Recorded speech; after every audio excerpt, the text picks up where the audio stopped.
هنعمل النهارده حاجه كده اختراع، زي ما بيقولوا حاجه فاخر من الاخر.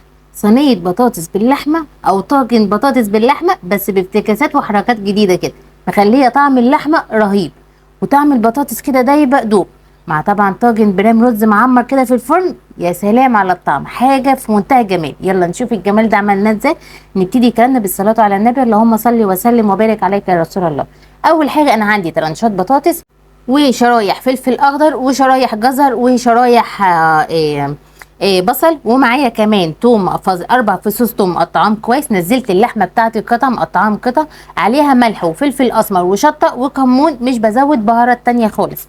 يبقى انا حطيت بهاراتي ملح وفلفل اسمر وكمون وشطه. والخلطه بتاعتي عباره عن شرايح طرنشات جزر، طرنشات بطاطس، بصل، طرنشات فلفل اخضر، ومعانا فصين توم قطعوهم برضو شرايح صغيره.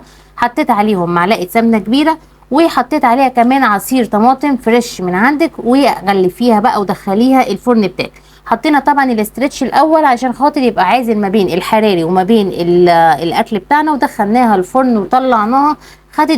ما خدتش وقت خالص، واكله سريعه جدا وبسيطه ومنقذه في وقت الزنقات، وطعمها يا جماعه رهيب. طعم الجزر والفلفل مع البصل والبطاطس رهيب. شايفين الجمال بتاعها؟ انا شلت بقى الحراري بتاعها ويا دوبك اديتها وش كده من فوق، اتحمر لونها من فوق كده، بجد رهيبه، حاجه فوق الخيال. الطعم بتاعها تحفه تحفه تحفه. شايفين الجمال بتاعها؟ وبرام الرز بتاعنا، حطينا الرز مع السمنه كده البلدي واللبن ودخلناها الفرن، حاجه فوق الخيال. ومخلل الجزر احنا منزلينه، كنت عامله الفيديو بتاعه لو طريقه عمل المخلل الجزر السريع في دقايق بالظبط بتخلصي مخلل الجزر، وفي اسبوع بتاكليه بيبقى بجد دايب دوب. شايفين الجمال بتاعه؟ بجمال البرام الرز بتاعنا، طريقته سهله جدا وسريعه جدا ومنقذه وما بتاخدش اي وقت خالص، وطعمها بجد رهيب.